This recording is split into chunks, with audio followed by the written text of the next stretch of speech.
السلام علیکم عزیز طلباء و طالبات، میں Mumtaz Ahmed Khoja teacher government U P S Mir Ain Khan پتی سے آف لائن کلاس لے کر آپ کی خدمت میں حاضر ہوں۔ عزیز طلباء و طالبات، امید کرتا ہوں کہ آپ سب ٹھیک ہوں گے اور پڑھنے کی طرف راغب ہوں گے۔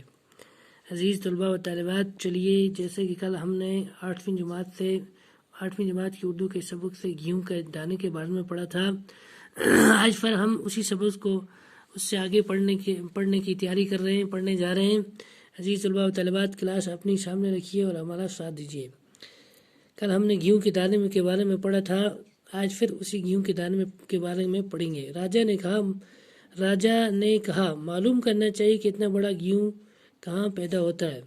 اب بادشاہ کو فکر پڑ گئی کہ اب بادشاہ دیکھنا چاہتا ہے کہ اتنا بڑا گیہوں کا دانہ کہاں پر پیدا ہوتا ہے۔ کسی بوڑھے کسان کو دربار میں حاضر کرو۔ بادشاہ نے کہا کسی بزرگ کو، کسی بوڑھے آدمی کو اس دربار میں بادشاہ کے دربار میں حاضر کیا جائے۔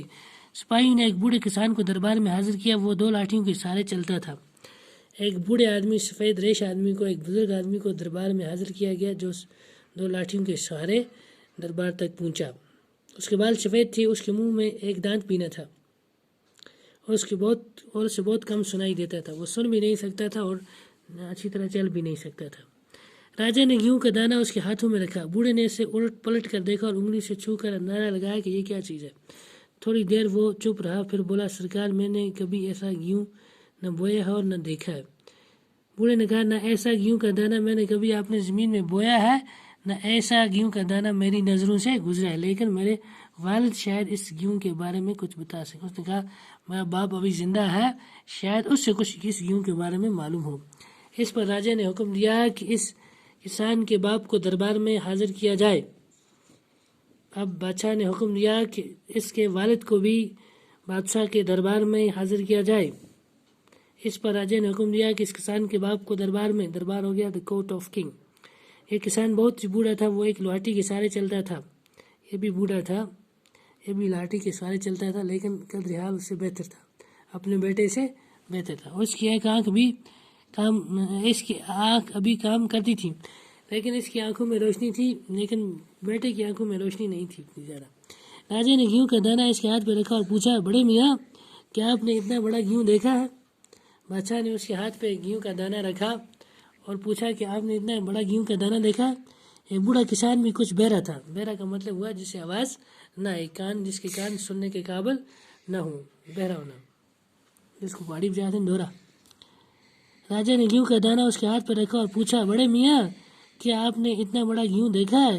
یہ بوڑھا کسان بھی کچھ بہرا تھا، لیکن اپنے لڑکے جیسا نہ تھا۔ اس نے کہا سرکار، میں نے آج تک کبھی اتنا بڑا گیہوں نہ بویا ہے نہ دیکھا ہے، اور کبھی مول بھی نہیں لیا ہے، مول ہو گیا بازار سے بھی کبھی اتنا گیہوں کا دانہ نہیں لیا ہے، کیونکہ ہمارے زمانے میں مول لینے کا رواج ہی نہ تھا۔ ہم اپنے کھیتوں میں اتنا اگاتے تھے کہ مول لینے کا سوال بھی پیدا نہ ہو۔ کسان نے کہا ہم اپنے کھیتوں میں اتنا غلہ اگاتے تھے، بازار سے غلہ خریدنے کی کوئی ضرورت نہیں پڑتی تھی۔ ان دنوں روپیہ پیسہ تو تھا نہیں، ہمارا گیہوں آج کے گیہوں سے بڑا نہ تھا۔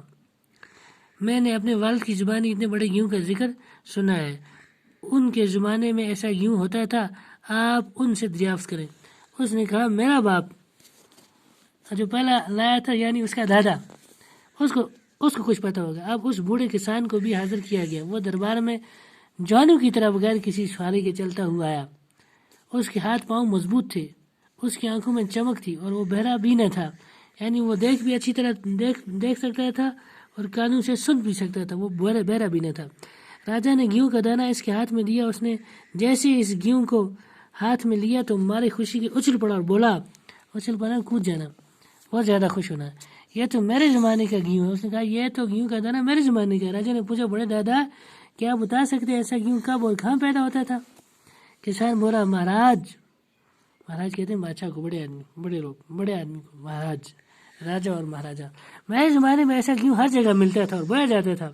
بویا میں نے زمین میں بوتے تھے، جیسے بیج بوتے ہیں۔ میں نے اپنی جوانی میں ایسا گیہوں بویا بھی ہے اور کھایا بھی ہے، دادو نے کہا۔ راجا نے پوچھا بڑے دادا، کیا ایسا گیہوں بازار میں بکتا تھا؟ کسان نے جواب دیا سرکار، ہمارے زمانے میں کوئی بھی اناج بیچنے کا گناہ نہ کرتا تھا. ہم اناج نہیں بیچتے تھے بلکہ کماتے تھے، خود بھی کھاتے تھے، اوروں کو بھی کھلاتے تھے. یہ نفسا نفسی کا عالم نہیں تھا.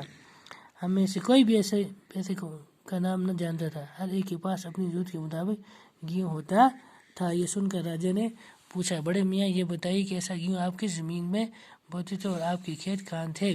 عزیز طلباء و طالبات، آج کے لیے اتنا کافی ہے. کل پھر یہی کلاس لے کر آپ کی خدمت میں حاضر ہوں گے. تب تک کے لیے فی امان اللہ.